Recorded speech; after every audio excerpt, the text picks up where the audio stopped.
Foi no culto e Deus revelou o nome dele. O misticismo nas seitas à luz das Escrituras. Texto base: Deuteronômio 18, 20 e 22, Jeremias 23, 16, 2 Timóteo 3, 16 e 17. Irmãos, existe uma frase que ecoa em muitos ambientes religiosos hoje. Eu fui no culto e Deus revelou o nome dele. Quando essa frase é dita, ninguém ousa questionar.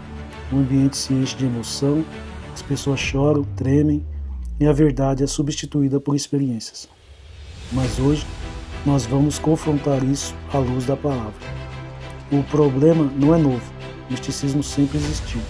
Desde o Antigo Testamento, Deus já denunciava homens que diziam falar em seu nome, mas estavam mentindo.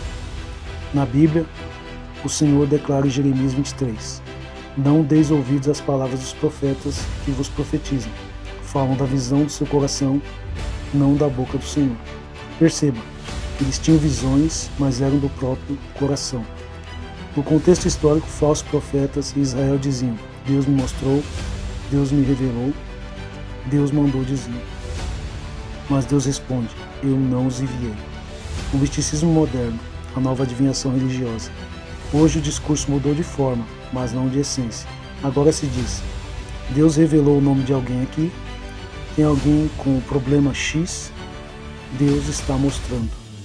Isso parece espiritual, mas é extremamente perigoso, porque isso cria uma cultura onde a autoridade não está na escritura, mas na experiência, na emoção e no revelador. Isso não é cristianismo bíblico, isso é misticismo religioso. O padrão bíblico, Deus já falou completamente.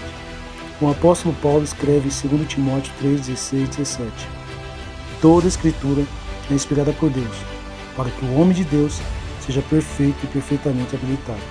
Aqui está a verdade que destrói o misticismo. Se a escritura torna o homem perfeitamente habilitado, então nenhuma revelação de nomes é necessária.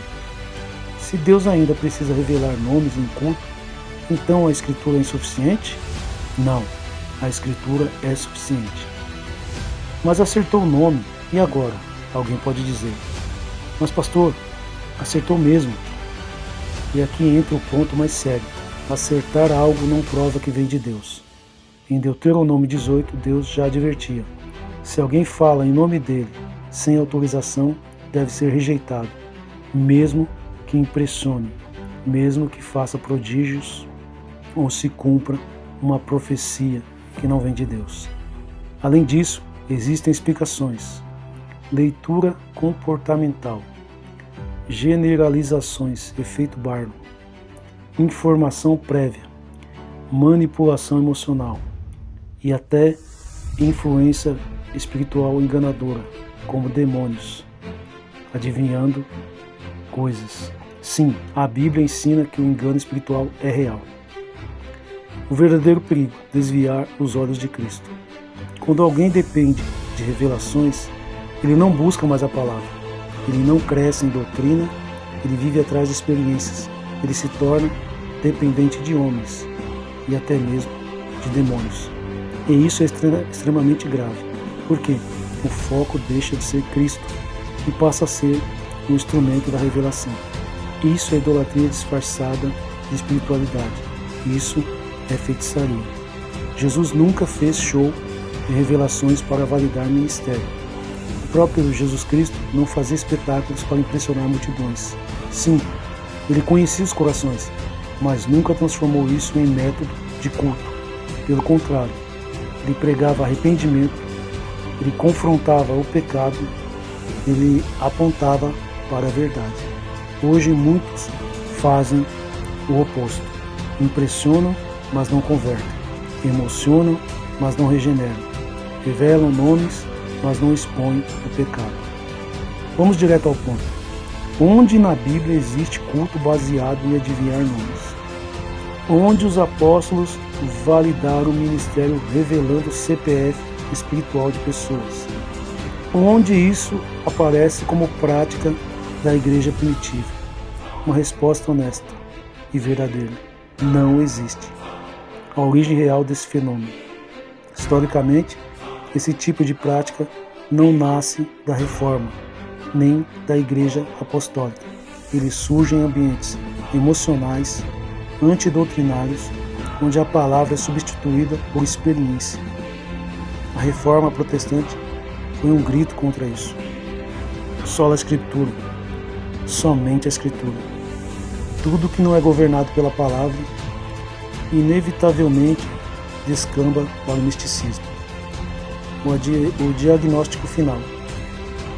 Quando alguém diz, Deus revelou o nome dele no culto, você precisa entender, isso pode ser engano emocional, técnica humana ou uma falsa espiritualidade. Mas a Bíblia fala que isso não é padrão de Deus para a sua igreja. Hoje eu te pergunto, você vive de palavra ou de experiências? Você segue Cristo ou corre atrás de manifestações? Sua fé está na Escritura ou em homens? Porque existe uma diferença clara. O salvo busca a verdade, o enganado busca sensações. Se a sua fé depende de alguém revelar seu nome, então você ainda não entendeu o Evangelho. Porque o verdadeiro milagre não é alguém descobrir seu nome, é Deus escrever seu nome no livro da vida. E isso não acontece por emoção, nem por revelação em culto, mas por arrependimento, fé em Cristo e submissão à palavra de Deus.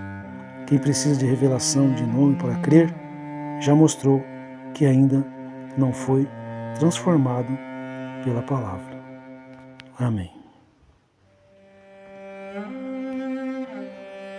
Levítico 19:31 está escrito: Não vos voltareis para os necromantes, nem para os adivinhos, não os procureis para ser descontaminados por eles.